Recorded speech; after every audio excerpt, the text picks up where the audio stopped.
Well, hello and welcome everybody to the next installment of the Maximum Performance webinar series. The next event that we're going to be doing here today is focusing on how to play offense instead of defense. And so a couple of things, housekeeping just here at the top of the call as we're getting ready to get started.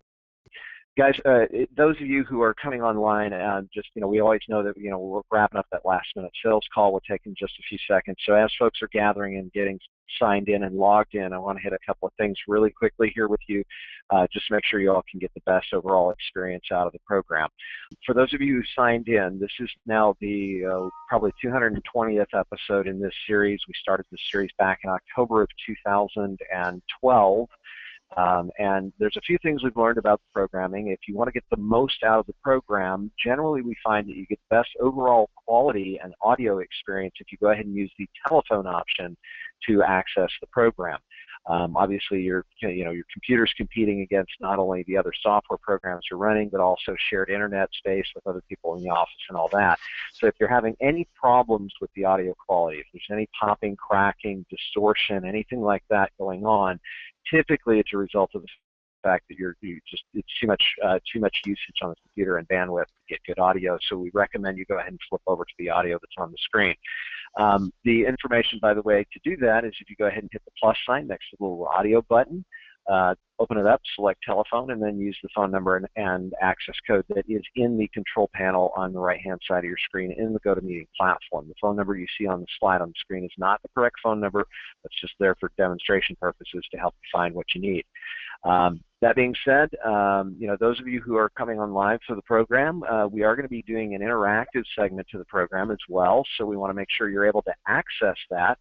And so I want to do two quick things here. One is I want to do a little bit of a quick test the system, and also at the same time, if you guys wouldn't mind helping me with a quick feedback on audio quality. Let me know through the Q&A section. If you open up the questions box on that control panel, you can go ahead and chat in to me. Let me know you can hear me loud and clear, and that everything's coming through nice and easy, that you can hear me. Okay, good. Getting some response. And Jen, if you want to say hey to the folks real quick just before we kick off the full program, and then we'll kind of go from there. Sound like a plan? Hi everybody. Hopefully I sound great too. Folks, if you could let us know how well you can hear Coach Jen. All right, folks. Well, I'm going to say let's go ahead and get the show on the road here. Okay. All right. Sounds good. Once again, welcome to the Maximum Performance webinar series. Here at Maximum Acceleration, we started this program about 3.5 years ago. October of 2012, we started a program focused on high-caliber content that's going to help you power up your mortgage business. And as a result, we've now enjoyed the multiple hundred performances as a weekly webinar series. And today's program is a special treat for me to be able to share with you one of our newest coaches, Coach Jen, who is over a 30-year veteran in the mortgage industry, a top producing originator, popular speaker at many conferences around the country. And Jen is going to share with you, is your business playing offense or defense? It's about how to get in the offense on your business and make what you want happen. So with that being said, I'm going to even go ahead and just mute myself out here. And Jen, why don't you go ahead and take it and run? Okay, sounds good. So let me know if the slides aren't advancing. Well, hi everybody. I'm excited to have the opportunity to just briefly talk to you about whether your mortgage practice is on the offense or the defense. This isn't a real long presentation today, but I just want to share a couple things. So one thing that a lot of people don't know about me is my whole team. I'm a big football fan, and thank you God, the Broncos won. I'm real excited about that, and that's why I thought the timing would be real good to talk about football.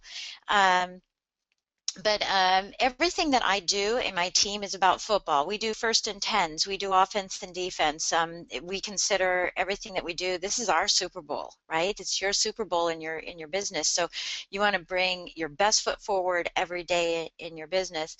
And we also talk about special teams. We have some special teams as well. So I wanted to just kind of take a play on that theme and talk about that offense and defensive mode. So, a typical loan officer's day is much like a football game. It's spent on offense and defense. And most loan officers spend a tremendous amount of time talking about defensive, and or being in defensive and doing defensive plays. And these are things like reading emails. The first thing you do when you get in the morning is you read an email, and then you're trapped in email, you know what, for the remainder of the day.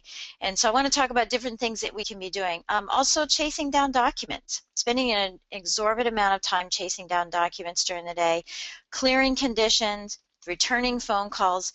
And I really want to talk about that just for a moment here. Is I rarely get phone calls. Usually the only phone calls that I'm getting are more referrals. It's really, really important that you get the information out to clients faster. And those are, offensive moves. Those picking up the phone is an offensive move. When you make a phone call to a client or to a referral partner, and you're giving them an update right before they were going to call you anyway. Those are 2-minute phone calls, or 2-minute drills, we call them. 2-minute phone calls, they're positive, and it leaves a great impression. When you wait and you lean back in your business and you don't make those phone calls and keep everyone up to date, those are defensive phone calls. When they come to you, you've already lost. Then you have to return the phone call, and usually that phone call is 20 minutes long, and it's probably laden with excuses on why you couldn't take the call in the beginning. So you always want to be on the offense with phone calls rather than on the defense, so that the only phone calls that you're getting are phone calls that are for new referrals and new clients, rather than having to explain why you're behind on something. And in this business, of course, we're behind on a lot of things, a lot of the time. So, but also spending time solving problems on a loan. So our entire day is around that. It's actually around, in what I call the huddle. We do a morning huddle, and that's what the morning huddle is for. It's what documents do we need today? How are we going to get conditions taken care of? What kind of phone calls do we need to return, and what problem solving do we need to do? And we do that morning huddle, and it's done. We say ready, break, and everybody knows their job on my team. And of course, I have a team, so if you don't have a team, I have other ways for you to resolve these issues. But that should be your morning huddle. What needs to be got after, and let's just get it after and get it done on our first down. The rest of the day is going to be more active, proactive items. So what do those look like? What are those offensive plays look like? Well, most of them are prospecting for new business. So it's things like a sales visit with a real estate agent or referral partner, following up on leads, making outbound phone calls to potential buyers, and communicating with people, socializing at a networking event, presenting or teaching a seminar or a class, or marketing your database and making phone calls. So we do that every day, and we'll talk a little bit more about it, but every day we do something called First and 10, do it again. And the first thing that we do in the morning is make 10 phone calls to people that fit into this, this entire category that we're talking about here, is confirming a meeting, calling a real estate agent and asking when is the next time we can meet, making an outbound offensive phone call to a client, just letting them know that nothing's changed, or that we're in good shape, or that the appraisal came in. So it's all of those outbound calls that we do first thing in the morning, so that we kind of hold them at bay. Now we've had those phone calls made, now we can focus on other things that are important in making our business and helping our business grow. So here's where I think some of the problem comes from, and that is that some loan officers, and I would say most loan officers don't see themselves as salespeople, but more as technicians, and we're really centered around paperwork and processing parts of the job. I used to call myself a roaming underwriter. That's what I did. I roamed around, and I solved problems and did things like that. But the difference was I was doing that with my referral partners, not inside the office. Even today at my company, I'm very amazed at the number of people that when I visit my corporate office, a number of loan officers that are sitting at their desks. I'm just floored by it. And for me, I'm rarely at my desk. So this is, a treat for me to be sitting in my office. It's just such a rare thing. So I think the first thing is that we need to see ourselves as salespeople. But if you're not comfortable with that complete word, and I'm not either, is I call it edu-selling. I'm educating and selling at the same time. And if we can think of it that way, our goal is to go out there and educate people on everything lending. We're going to be more apt to go out and feel more comfortable about doing that. The other thing is, how you view your job determines how you actually do your job. So if you view your job as a technician and someone who has to babysit files and constantly look up documents and do all that, you're actually becoming that. You want to elevate yourself to a point where you are a producer and an expert. That's the biggest thing, being an expert in what you do. So if you see your role as someone who manages loans and files, etc., it's likely that that's really where you're going to spend most of your time. And at the end of the day, you say, gosh, I've worked all day today, but what did I get done? And the key thing every day is to get more business in, to do lead generating activities. It doesn't matter how great a flyer looks. It doesn't matter about the problem solving in every single loan if you're not having any loans to work on. That's the bottom line.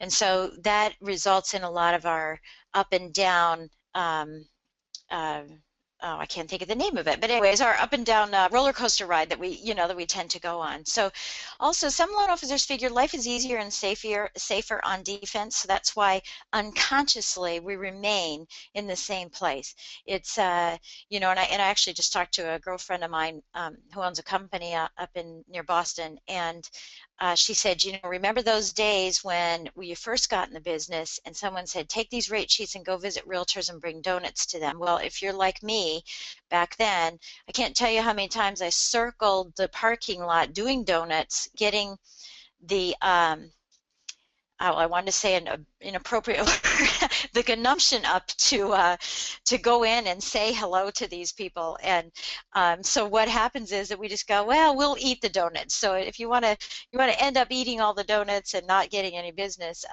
sure, it's a lot easier and safer to just sit behind your desk and hope that business comes to you. So the great Les Brown said that if you do what is hard today, life will be easy. But if you do what's easy today, life is going to be hard. And I see that so much in our industry, and it's just really disappointing because we have such a great job and a great industry that we're working in. So those are some of the selling problems. The second thing is that selling is a skill and it must be learned. And a lot of people come in, we don't go to school to be a mortgage lender, but a lot of us come in without having any traditional sales experience. And so we've never really been taught to sell. And unfortunately, what happens is that if your manager was a technician or maybe worked with a builder or maybe had, the old days now, the MSAs, had the MSA or worked for a bank and was able to receive leads, just handed to them, then that's their sales style, and you're going to emulate that sales style because that's the only thing they know how to teach you. So it's really, really important that you learn some basic sales skills. That's huge and important. So you've maybe never have attended any professional sales training or skill courses or bought a book.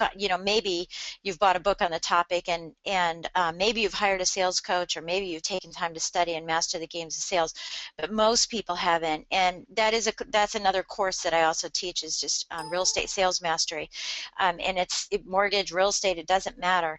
On traditional sales techniques. So if you don't have that skill set, then find places that you can join those types of organizations, or sign up for classes at the college, a community college, on sales skills. So if you've never been taught the right way to sell, it's only natural to make contacts, conducting sales calls, with realtors, and developing strategic relationships. It's natural that you'd be uncomfortable. So in order to feel comfortable about it, you want to try to learn some of these sales skills that are really important to take you to your next level. So here's our new game plan. So here's how we're going to do it. So I made you sick. By the way, that's a sales skill. I made you sick. Now I'm going to make you better. And so our new game plan is let's sell first and service second. Right now, most loan officers are in service first and then never get to selling because you spend your entire day serving people. So let's sell first. Let's do our first and tens first. That's how you're going to grow your business. And it creates some momentum that we need in our business to go forward. We have to do that selling. So if you come to work every day thinking that you're in the loan process, that's probably where you're going to focus your time and energy. So my recommendation, do your first and tens from 9 to 10 in the morning. Work on your making those phone calls, and then the next thing you do is go out to your first appointment, because that way the office monster won't catch you. You won't actually go into the office until the afternoon. So if you come to work focused on finding another borrower, you'll direct that same energy toward finding other borrowers rather than solving the problems of a loan. And again, if you don't have a plan, if you don't have a game plan, then your natural aptitude is to go into the office and get behind your desk and start looking at emails and searching online and creating more flyers that you're not actually going to deliver to people, or that you're delivering behind what I call keyboard confidence. A lot of people send things via email or post things, and that's all they do. So don't ignore your emails, file issues and conditions that need to be clear. Just don't think of them as the first thing that needs to be done. And going back to what I said before, if you're making offensive calls from 9 to 10 in the morning or 8:30 to 9:30, if you're making those offensive calls, you won't have to worry about all of the other phone calls that are coming in during the day, because people now know what's happening with your file, and so you won't be inundated with that. So hopefully that's making sense. Okay, so second thing, join things. Join your local networking groups, business circles, community groups. Those activities will keep you out of the office, and those activities will keep you focused on getting more business. They're lead generating activities. That's a whole other presentation on what you do at networking events, because you don't want to go to underwater basket weaving with puppies if that's not going to help your business. So you have to be very selective, but do things that will keep you out and in front of people on a regular basis. And that also includes luncheons, going to luncheons. Again, it keeps you in that offensive and away from your computer, away from loan files, but instead in front of more people, more prospects, and more opportunities all the time. All right, so number 3, learn to sell. 1, hire a coach. Smiley face there, because guess what? We're great at it. We can help you with that. Learn to sell. Go to your company sales training workshops and resources anytime someone's offering that. Read great books on selling. Attend webinars like you're doing now. Subscribe to sales theme magazines and online publications. We in this business have a plethora of publications and magazines that are directed specifically for us, and in that there are tons of sales ideas and techniques. Read those things. You have to be a student of your industry. It's really, really important that you do it. Purchase various tools, that CDs and DVDs on selling and training. Brian Buffini is great on that, on selling. Todd Duncan is great on that. I mean, it's just, the list goes on and on.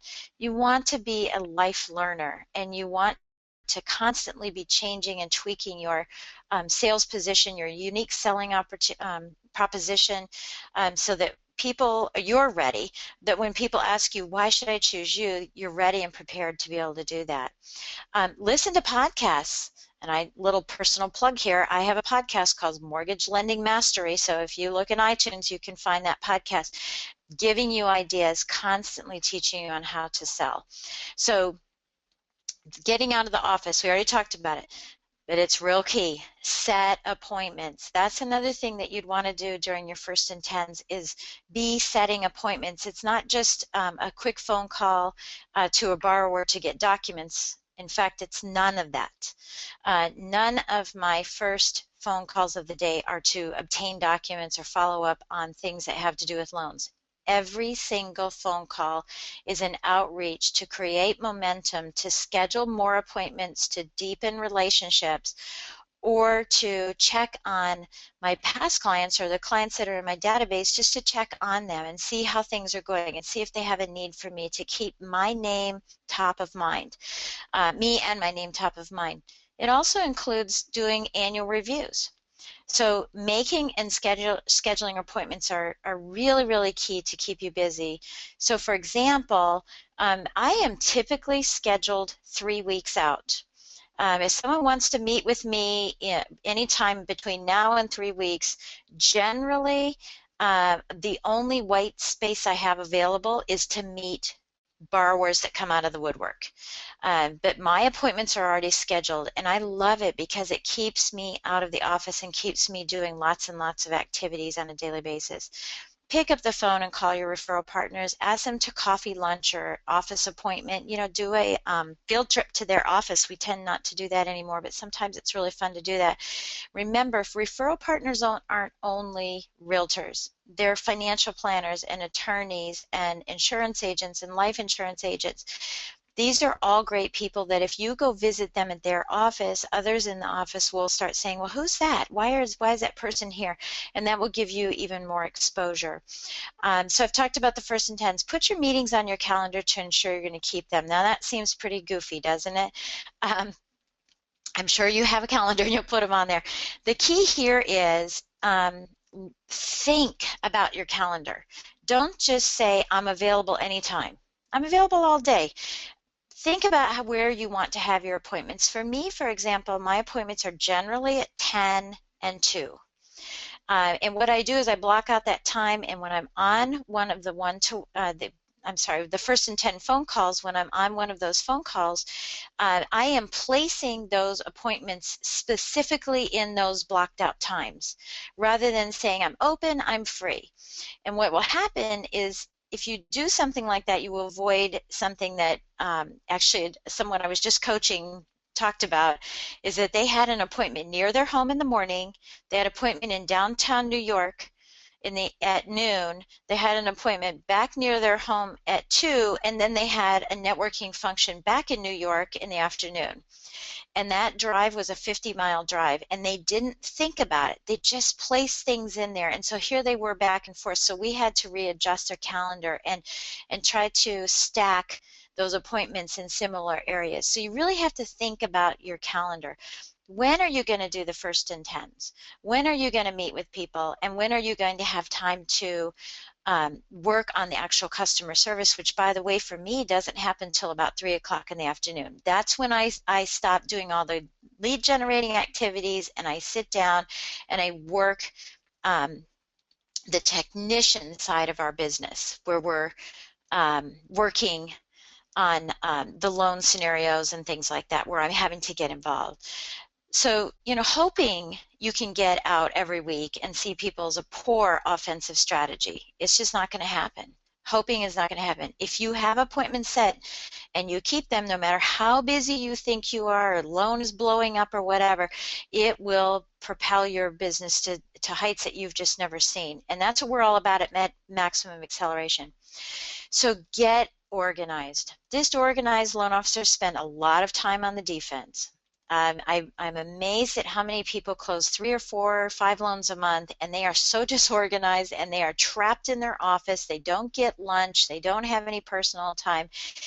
This is a super fun business, and as of March 1st of this year, which is 2016 when we're recording this, I will have been in the business for 33 years. And you can't have that kind of staying power if you're running and as a disorganized loan officer who only does 3 or 4 loans a month. It's just impossible to stay on track like that. So I have fun. All I do is talk with people and have fun out on committees and having lunch and having breakfast and going to luncheons and speaking and teaching people. I have so much fun in this business, but it's because I've organized my business in a way that I focus on what I'm excellent at and what I love to do and what makes money sense. And I call it the trifecta. You've heard it. There's all different kinds of ways that people have called that the hedgehog theory. Only do what you love to do, only do what you're really good at, and only do what makes money sense. If you don't like chasing down documents, then find someone else to do it. Whether you hire an assistant or whether you have your processor do it, find someone else to track down those documents so that you can go out there and bring more business in so that they have job security. That's the bottom line. So they have that job security. So have a plan, not just a to-do list. Business plans are a big deal. The bottom line is, guys, you would never go out to a site and have gone to Lowe's or Home Depot and just bought everything that you saw on the shelves, anything that you saw that were kind of running amok, and taken it out, thrown it onto the site and said, gosh, I hope that this turns out to be a great house. That's the same thing with our business. We have to have a plan that you're working every single day. The to-do list is great, but that's not a plan. You want to have a systematic way of running your business so that your business can grow. Using technology and tools that are available to help you manage your loans, using things like Dropbox, using things like BombBomb, using things like mortgage-backed secure, MBS Highway, or Mortgage Edge Coach. All of those things are digital and handheld on your mobile. And as a result of that, I'm in communication and in touch with everything while I'm out gallivanting around. So there's nothing that's slipping past me. I don't come into the office and have a surprise. Everything is at my fingertips so that I can reach out to people and communicate with people all day long. So really grab on some of that technology. Just be careful you don't all of a sudden have the shiny object syndrome, which you probably don't think you have, but you think realtors have. That shiny object syndrome is that you do not want to have too many applications on your phone, that you get too many bells and whistles and beeps and tweets and things that it distracts you. Just make sure you have the right technology tools to help your business grow. And take more time than you should on practically everything. We tend to be like a bumblebee. We just zip around and go here and there and there and there, and we are so distracted. We have external and internal distractions. Take more time than you, and I'm saying to do that, to get organized, is take more time. To really think about your business, not just knee-jerk reaction. Say, yes, I can meet you tomorrow at 2 when you didn't realize that you were meeting a client at 1 and you have to drive for half an hour. So how are you going to manage that? So really take some time to do that. So the business out there, guys, I'm telling you, there's so much business out there right now, it's not even funny. And everyone's saying it's really slow, and yet rates are at this great low rate. But you know, if you have a systematic business approach to this, then you will have more opportunities coming to you. So, you know, for example, I have a rate watch system, so I now know all of the potential clients that are ready for refinancing with these low rates going down, and that's great. I don't, my team works on the refis. I don't work on the refinances. I focus more on the purchases because that will bring us more business later on. But if you have your database organized, it's very easy to find out who is interested in refinancing and moving forward with that, so that you can continue to have a lot of business in that as well. But thousands and thousands of people are applying for loans every day, and right now, you know, it's already a spring market. Where we're at, but that's because I made that market happen. I didn't wait for things to come in. So if you're stuck on the defense, these loans will go to somebody else like me. So make sure that you're on the offense and you're grabbing those loans, because I trust you, and most of us are brokers and mortgage bankers. I trust you that the servicers are reaching out to these borrowers as we speak right now. So we want to get in front of them. So if you are on the offense, talking to people, making contacts, and asking for opportunities, more of that business will come to you. You know, the thing is, when we think about this, you know, where's your time spent? Is it read? And especially when we talk about sports, you know, fans are fanatic. It's crazy. And sports fanatics are even more crazy, where they are, you know, reading Sports Illustrated and checking, you know, the NFL updates, and maybe being on, I don't even do all this, but being on one of those pretend, I don't know what it's called, but anyway, the pretend, you know, games, and, you know, spending all of that time. Imagine, and let's say you aren't a sports fan. Let's say that you are People magazine, and, you know, all of those crazy magazines that you see at the grocery store. Let's say you're all about that. Can you imagine if you spent that much time working on your business as you do doing those things, how much more business you would have? That's what it's about. This is your Super Bowl. Everything that you do on a daily basis is a Super Bowl to you. This isn't practice season. This isn't, you know, that preseason. It's not regular season. This is your Super Bowl. Every day, give it 110%. And having the systems to do that is really, really key.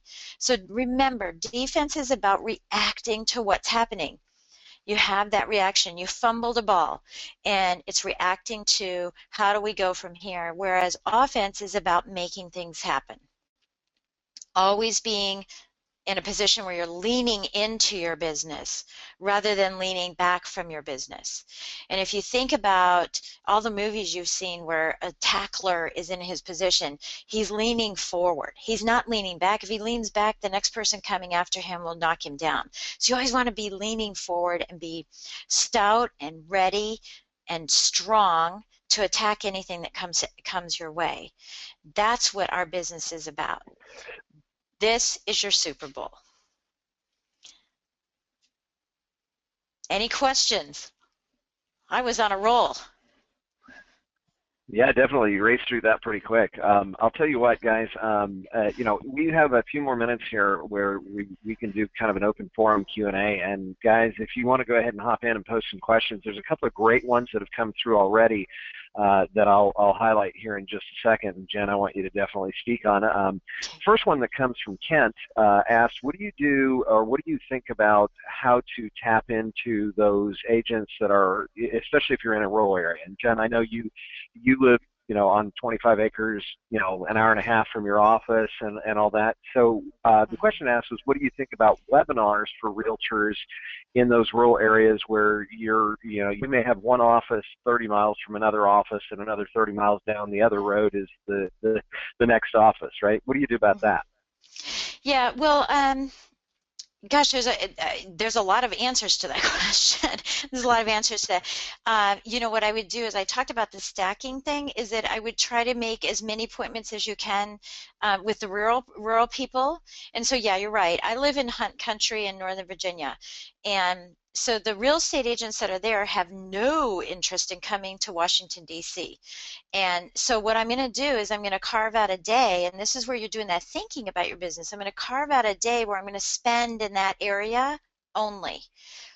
And when you're in control of your business and you're working offensively and not defensively, you won't have those chances of being yanked back into the office. Okay, so you're going to spend your entire day. You let your team know, you let your processor know, you let everybody know my day is spent out here. So if anything comes up, you want to be prepared and have that game plan ready.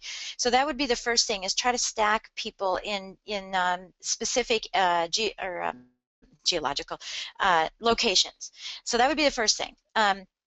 The second thing is a webinar. Yeah, absolutely. Anytime you can do a webinar. Not too long ago, I did a webinar with National Credit Care because they were saying all these myths that are out there. And I said, I'm kind of tired of talking about the myths about credit with everybody. I want it to come from the horse's mouth. So we did a big webinar where I invited all of my real estate agents to hop onto the call and really work on dispelling those myths. So yeah, you could do something that we're doing now where you have a screen, presentation that they can have, as well as handouts, and then be able to see them using the webcam. So I think anything works. Really, anything works. You've got to try it and see what works best for you. Yeah, definitely. So, and I'll tell you that, guys, when I originated in a rural area, and most of my business as a mortgage professional in the late 90s and early 2000s was doing exactly what Jen just said. I think the thing I want to highlight there is being proactive and thinking ahead. Again, being on the offense with when it makes sense to structure your day, to stack those events. Like, for example, Tuesdays and Thursdays for me were the day that I marketed up to the Fort Leonard Wood area. And I would do, the first 2 or 3 hours in the morning, I'd sit in the conference room at one real estate company. The last 2 or 3 hours of the day, I'd sit in the conference room at a separate real estate office that was, 2 miles down the road. And then I'd head home at the end of the day. And that's what my Tuesdays and Thursdays were. And stacking online, and often when I would walk into those offices, it became such a routine with those agents. Those agents would book appointments for me to meet with the borrowers that they wanted me to pre-approve or do consultations with during those time slots. So the RE/MAX office knew I was going to be there pretty much every Thursday between 9 and 12, and the Century 21 office knew that I was going to be there pretty much every Tuesday and Thursday from 1 to 4. And so they would schedule appointments for me using those time slots and keeping that pattern and routine. Guys, keep Right, and posting I questions think, as. whoops. I was going to say, Yeah, go ahead let me and keep kind of those talk questions about, rolling, guys. yeah, let me just talk about stacking for just a minute. So that's a great way to stack. That's kind of like a reverse stack where people are coming to you and you know, at a real estate office. So on Wednesdays, you will find me at a local restaurant. And it's a very nice restaurant. I own the restaurant. I don't physically own it, but I own this restaurant. And I come to the restaurant. Um, I come to the restaurant and I bring in a an index card. And on the index card, it has my 3 appointments that are going to be at that restaurant. So the first one starts at 11:30. The second one starts at 12:30, and the third one starts at 1:30. And so what happens is that I walk in, the hostess says, "Hi, Jen, you know, are you here today for your stacking day?" "Yep, I am." And I go plop myself down, and my first appointment comes in, and they know who they are. That's what the index card is for. So they'll bring them over to my desk and or over to my yeah, it's like they're my assistant. Booth. Bring them over to my table and say, "Hey, Jen, you know, your first appointment is here." So let's say, for example, appointment number 1 is a home inspector. Okay, and I'm getting a relationship with a home inspector. I'm going to meet with that home inspector for an hour, and then the receptionist slash hostess will bring over my second appointment. "Hi, Jen, your second appointment is here." Let's say that my home inspector wanted to meet realtors. So my second appointment is a realtor. And guess what happens? I say, "Oh, that's great. Bring him on over here. Hi, realtor. This is a home inspector. Hi, home inspector. This is a realtor. Excuse me for a moment while I go to the ladies' room." Well, what do you think happens when I come back? They're already exchanging business cards, right? So I'm giving and I'm gaining from all this. So now I sit with the realtor, and the realtor says to me, "You know, I've been really wanting to meet some builders." So, okay, now my next appointment comes over and the same thing happens. So that's a way to do stacking as well. So it's not, it doesn't necessarily have to be a geographic area where you're roaming around. Like I do a lot of pop buys with my clients at their offices. So I know where they work. So I might do a geographic stacking in pop buys. I might do a non-geographic, but just a place where people are coming to me for that. So I just wanted to expand on all the different ways that you could do stacking for time management. Yeah, definitely. What a great way to be on the offense. All right, guys, keep posting those questions as we're rolling through here. Another one that came up is, how do you respond to online rate shoppers where rates are sometimes a quarter or more lower than the best A lender rates available to brokers? What do you advise your clients to do in those situations? Okay, so that's not anything to do with our offense and defense here today. That's just an extra question. Let me tell you a quick story. I mentioned that I teach the real estate sales mastery class. I taught it last week, and one of the things that we talk about is overcoming objections. And so here I am teaching all these realtors about, and they're Remax agents, by the way, about overcoming objections. And do you know, I was floored by this. First of all, their number one objection is, "Why are you 6% when I can go to Redfin or Samson Properties will kick back a point or whatever?" So they actually experience the same problems that we do with rate. And, you know, I always tell everybody, I'm not about price, I'm about advice. And that's really key for me. And I think I'm going to talk about a couple things about this. I'm going to write a big note here. But the second thing that they have as objections is, how do I get my client to not work with the online lender who is on the other side of the country when they come to me and say, "I have my approval"? I was floored by this because I didn't think that the realtors felt like that was an objection, because, you know, borrower comes to them, they're approved, away they go. But you know what? They want control too. So, so we worked through a lot of ways that they could overcome those objections. One of the things that I learned a long time ago in traditional sales is something called feel, felt, found. And so if it's feel, felt, found. I know how you feel. I felt the same way. What I found is. And we just turned the tables on that. And so if you have a client that comes to you and has gone online shopping, one of the easiest ways to overcome that, one, you have to be strong enough to say no to that client, because some will, some won't, so what? If you can't swallow the "so what" and you feel like you have to get every single deal, then that's a whole other issue I'd love to talk to you about on the side. But you're not going to get every deal. And those that do um, rate shop you are most likely going to rate shop you through the whole process. And so you need to make a decision whether you want that transaction or not based on where it came from, your referral sources, etc. So you want to get in a position where every loan isn't do or die in your financial world. So you can say things like, oh gosh, I know how you feel because it's real tempting to go online and watch the Gospel of Google and get all of that.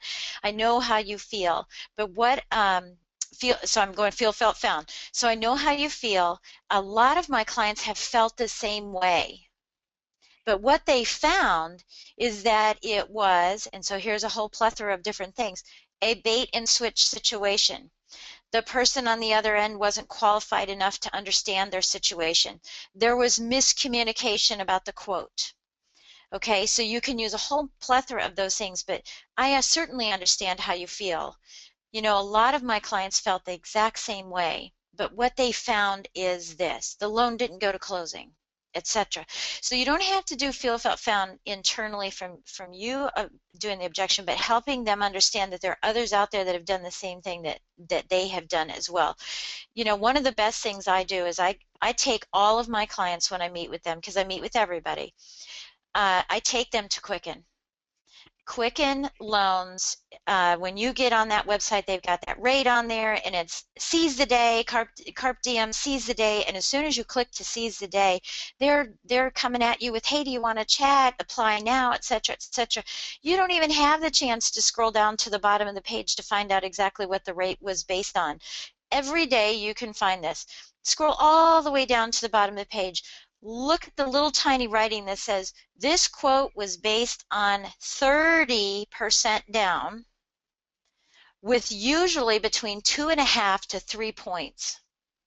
So yeah, it looks good, but the bottom line is, who can do 30% down all the time and 2.5 to 3 points?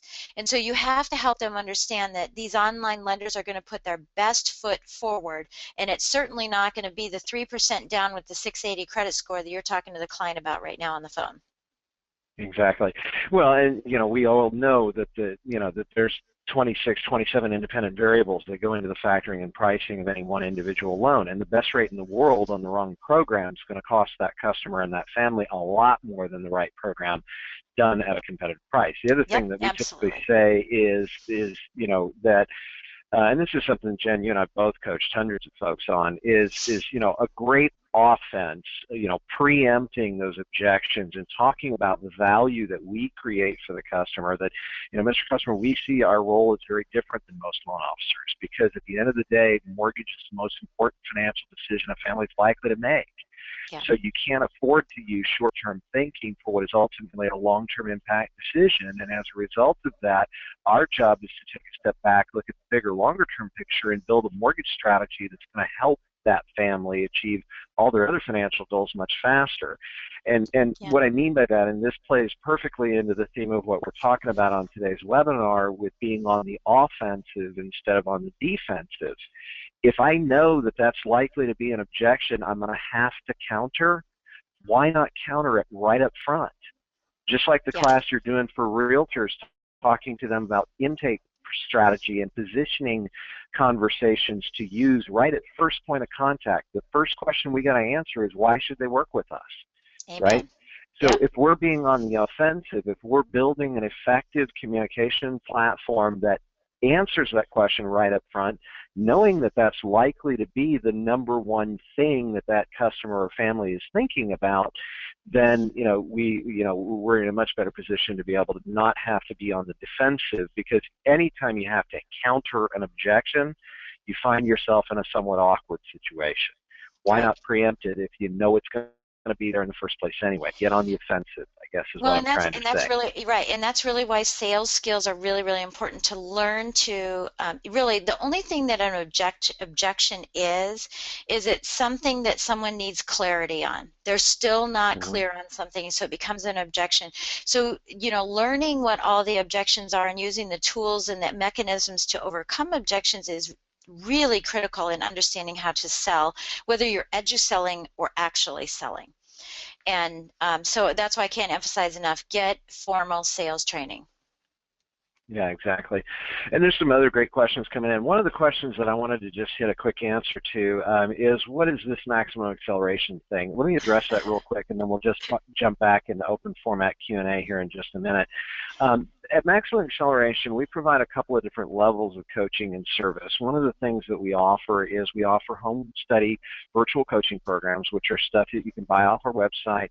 It's a complete course that's packaged for a couple of different purposes. You guys can find that on the website. We also offer small group coaching for either corporate groups, a branch with 4 or 5 loan officers you want to get some coaching or support for, or even public groups if you don't want to make the investment for one-on-one. And of course, we offer one-on-one coaching. For those of you who have interest in, and for those of you who don't, find great. If you've got a great accountability partner, perfect. That's what you need to externalize the accountability and make sure things get done. For those of you who might be looking for some help or support in that respect, the best way we've found to help people understand the true value of coaching is to experience it. So we want to encourage you to take advantage of what we call a strategy session, which is a no-cost, no-obligation, one-on-one coaching session with one of our coaches. They'll actually go through the full coaching process. You'll leave with some action plans on how to fix one of your bigger problems. Through that conversation, if it makes sense, we'll talk about P's and Q's of how to move forward. Otherwise, there's no cost or obligation. It's just the thing we feel is the easiest way to help people understand the true value. If you'd like to take advantage of one of those strategy sessions, you can go ahead and post in the Q&A. There's only a limited number of these available each week just because of our coaches' workload and schedules. So they are filled on a first-come, first-served basis. If you want to go ahead and just give us the best phone number or email for our team to contact you to schedule that appointment, go ahead and just post that in the Q&A now, or you can go to mxlcoach.com/strategy, and that'll get you access to that information as well. All right, so other questions that have come through here. Let me jump back to question mode for just a minute, and then we can go through. All right, so let's see. One of the questions that came through, it's like Peter mentioned that he's 2 things I've already done, the best loan program for you, discussion in the big banks. Okay, so Peter's basically restating, Jen, what you were talking about with reading the fine print, right? The 30% down, perfect credit, 400,000 loan amount with 3 points. And that, you know, not all loans are created equal, and you need to read the details because, and unfortunately, and that's one of the, exactly with that feel, felt, found strategy and approach, when countering objections like that is, okay, we need to deal in truth, we need to look at, and unfortunately, there are still lenders out there that will do what to me feels like bait and switch. I don't know what you would call it, but you know, when you're talking about the triple prime grade A credit customer with 30% down and 3 points, that's a little bit of a manipulation in my opinion, but you judge for yourself kind of thing. Let's see, the other one is, this is a great one that I think both of us could go on and do probably a whole other webinar on. Any tips for breaking into a small town where realtors have relationships with established lenders that have been in place for 10 plus years? What's your suggestion in that respect, Coach Jen?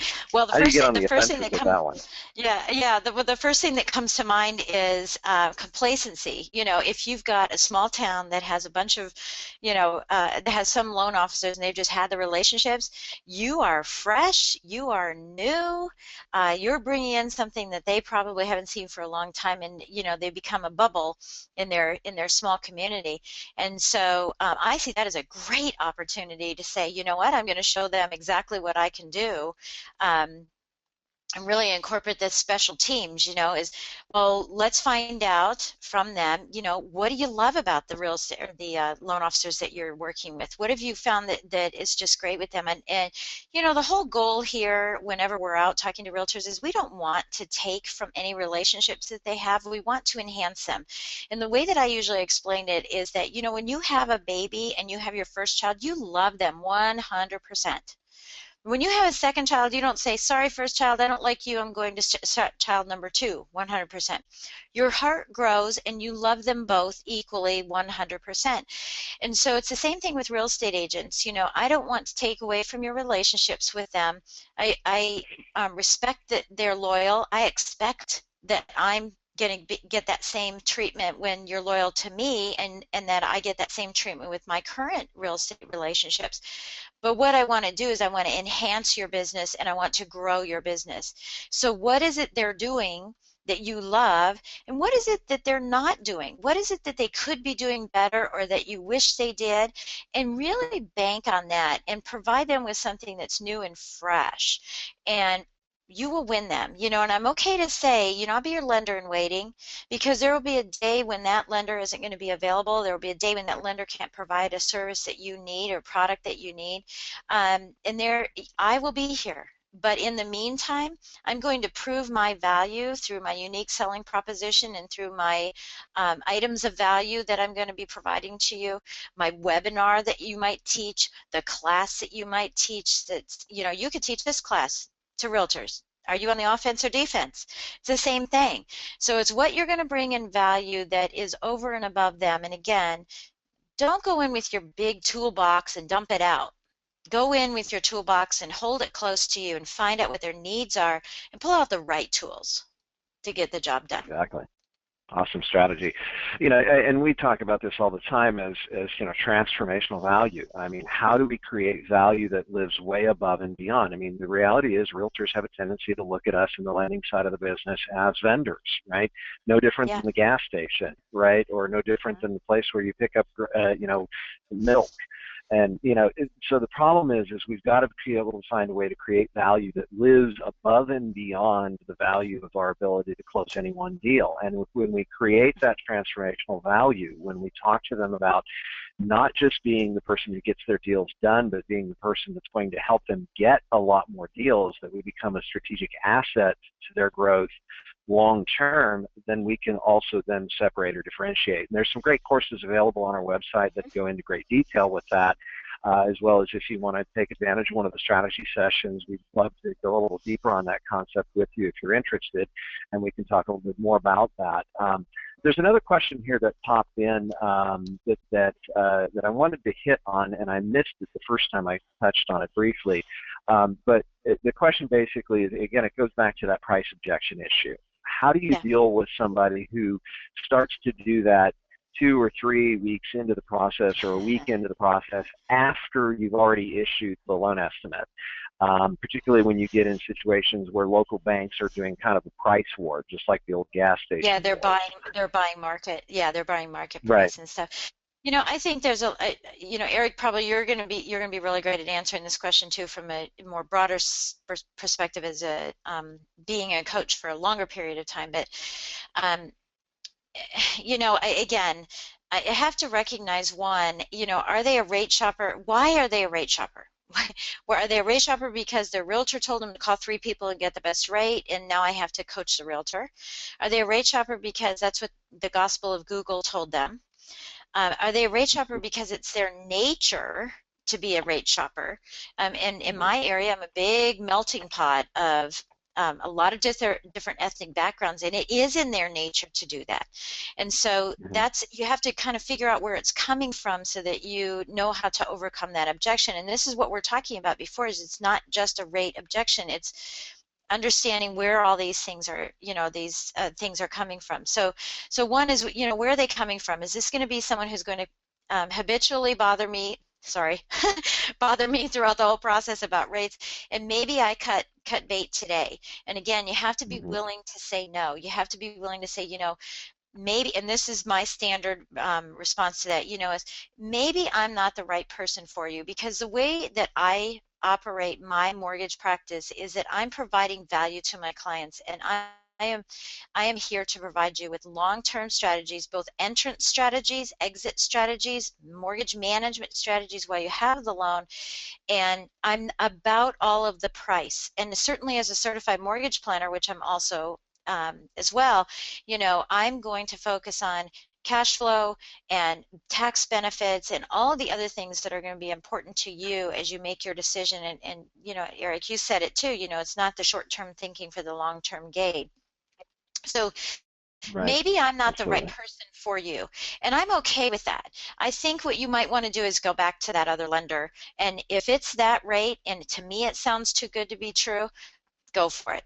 I would say run fast too.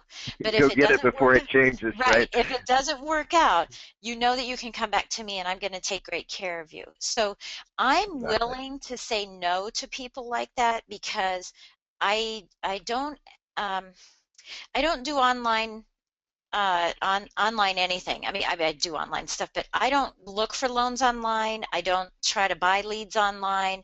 100% of my business is referrals. So it comes to me differently than that, so Hmm. that I'm not doing that. Now, that's not to say I win every deal, but generally I can help the client understand that it's not all about the price. It's about what time I'm dedicating to them to get that. And bottom line is we're all within an eighth or a quarter.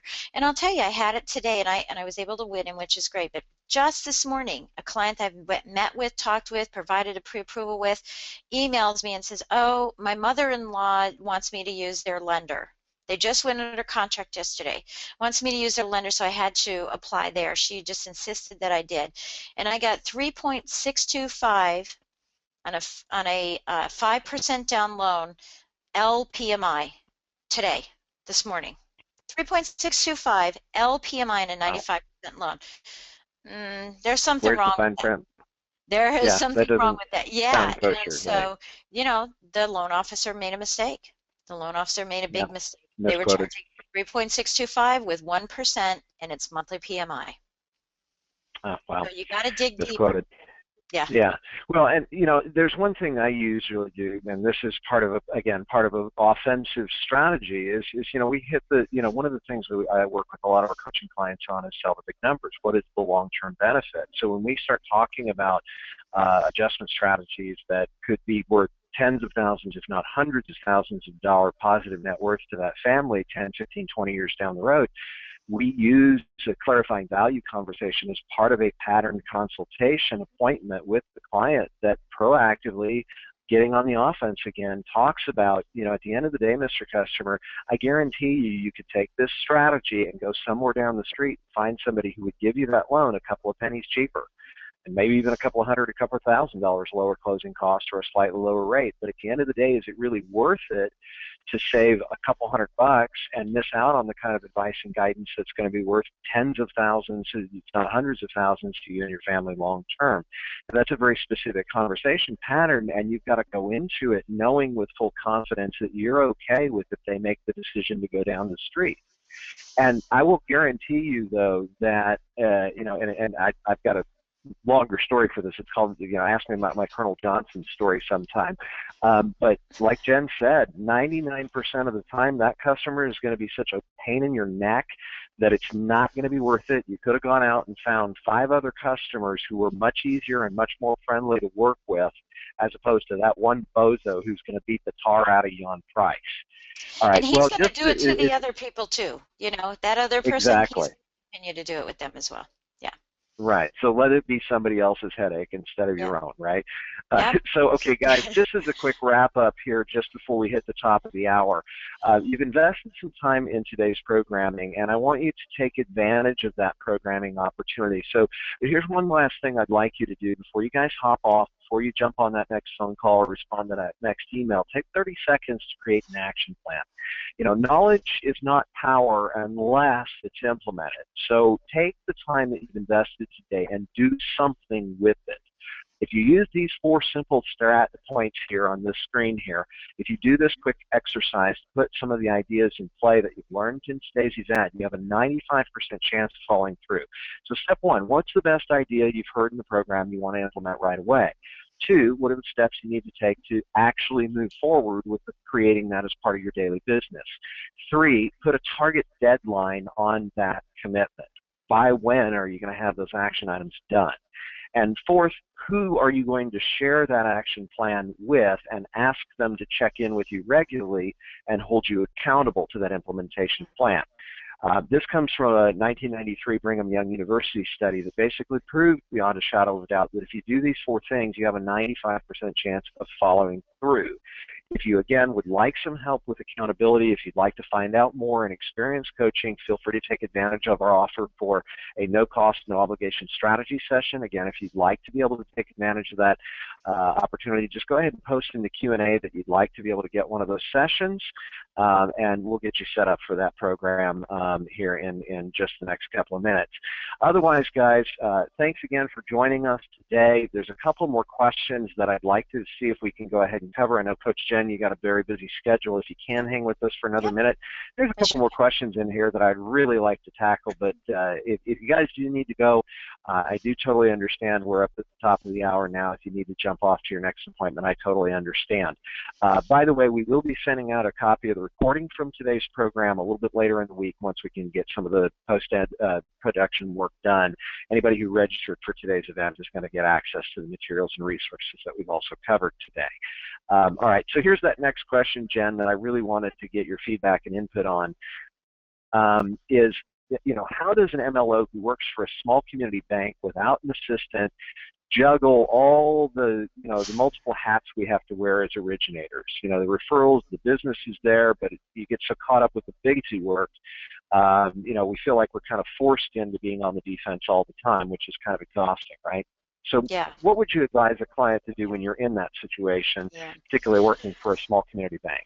Yeah, well, that's a 9-hour answer. But Yeah. I'll try to shorten it up. Shorten it up. You know, one is have goals. You've got to have a business plan and you've got to have goals. And it's just you've heard a lot of the phrases that you hear all the time. You just between a rock and a hard place, and hitting my head against the wall, and all of those things. If you don't know where you're going, any road will take you there. They all are these cliches that we hear and we kind of poo-poo them away, but honestly they're there for a reason. They have a reason, and really, if you don't know where you're going, any road will take you there. Knowing precisely how many referrals you need today, knowing your capture ratio, knowing what your face-to-face meeting capture ratio is, knowing what your fallout ratio is, knowing how many partners you need to have to be able to get to your goals, and knowing how many, I call them sharks and tuna and tilapia and guppies. That's how I rate my but do you need all the sharks? You don't need all the shark real estate agents. Don't try to get the big shark. You just need a couple. Most of the time you're going to be working with tunas and tilapia, those that are doing really well and kind of then fall off a little bit, or those that are struggling and about ready to hit. And then you have all the guppies, right? All the realtors that are part-time and old, and and all this crazy stuff.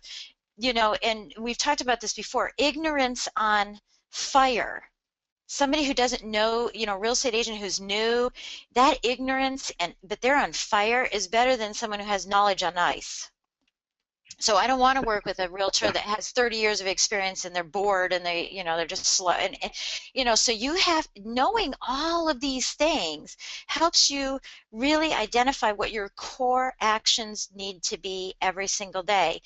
And so to answer your questions, aside from all of that, to answer your questions, time blocking is so important. And it's not even really time blocking, it's compression activities, where you're compressing your activities into small little chunks. So to answer that question, because I've been where you are, okay, I started off with, I did everything, right? And now I have a team, and it makes it great. But everybody starts someplace, and the people that get ahead and the people that start really, producing and going higher, is that they learn how to manage their daily activities in compression chunks of time. So I'm going to make those phone calls first thing in the morning, come heck or high water. Those are the phone calls. And I tell a lot of people that I'm coaching and people that I talk to a lot is, don't erase the activity, replace the activity. If something comes up and you can't do those first and tens, don't just push them aside and say, okay, I won't get to them today. Find another place in the day. Don't erase it, replace it. Find another place in the day to get to those activities. Lead generating activities are your number one activity. Number one. Everything else it doesn't matter. You can set up a storefront and have the best product and the best everything, but if no one comes and opens up your door, it doesn't matter. So doing your work in compressed chunks of time will gain more time for you, because people say to me all the time, how do you get everything done? How do you do it? Well, it's because I compress my time. I can take one day to get a flyer done, which I don't do flyers anymore, but I could take one day to get a flyer done. But if I'm going on vacation tomorrow, it's amazing how I can get that flyer done in 1 hour. So you have to compress your activities. So you're going to do your first and 10 or your phone calls, whatever phone calls you're going to make during this time every day, consistently every day, and it becomes a habit. Then Mhm. you're going to make sure that you're face to face, belly to belly with your clients, with your referral partners, and you've got to carve out this time and keeping in mind that so let me just ask you this, the person who wrote this question, think about someone you're working with right now. Just look across your desk. You see a name there? Are you leaning in to that relationship and that transaction, or has that thing been sitting on your desk for days?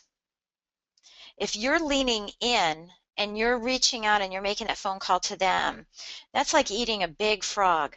You're going to make that phone call, get it over with, and a lot of times we don't make phone calls because we don't have the answers for people, and we push them aside, and it gets bigger and bigger and bigger. And so if you don't have the answer, it's okay. Just call and say, hey, I just want you to know I'm still working on it. I don't have the answer, but I'm still working on it. That simple phone call can take loads of weight off of your shoulders. It Mhm. can make them happy and continue to push your business forward. Something as simple as that. So think Mhm. about everybody you're working with now. Are you leaning in and giving and providing them the information that they need so that you can free up your time to go get more business? Because if you're not, you're just Absolutely. going to end up sitting at your office waiting for them to call you. Absolutely. I love that answer. We talk about so often the importance of being proactive and running towards the challenges or problems and embracing the reality of them. You can't change the facts of the deal, right? Especially when, like, for example, things are going sideways on you, or when a deal is, getting hung up because of some goofball condition, or there's a property issue or whatever. Or the Waiting or borrower buys a delaying on it port. only makes it, yeah, but the borrower buys a Porsche. I haven't had that one yet, but I yeah, have. okay. He's living in it now. Oh, fun. Yeah, well, you think about the expense of those things anyway. All right, Yeah. guys. Well, it's been an awesome webinar for you. We'd love to continue the conversation, but I know Coach Jen has got a lot on her plate today. So we're going to go ahead and sign off now. We're going to leave the platform open for just a few more minutes, guys. If you want to chat in any additional comments, we'll be grabbing the communications questions log here in just a second. Also, again, one last call. If you want to take advantage of one of those strategy sessions, go ahead and just post the best phone number and email address for us, for our team to be able to contact you and get an appointment scheduled. Otherwise, we look forward to seeing you on the next installment of the Maximum Performance Webinar Series, guys. Thank you all, and make it a wonderful day. Take these ideas and do something with them, all right? Absolutely. Super Bowl. Go Broncos. All right.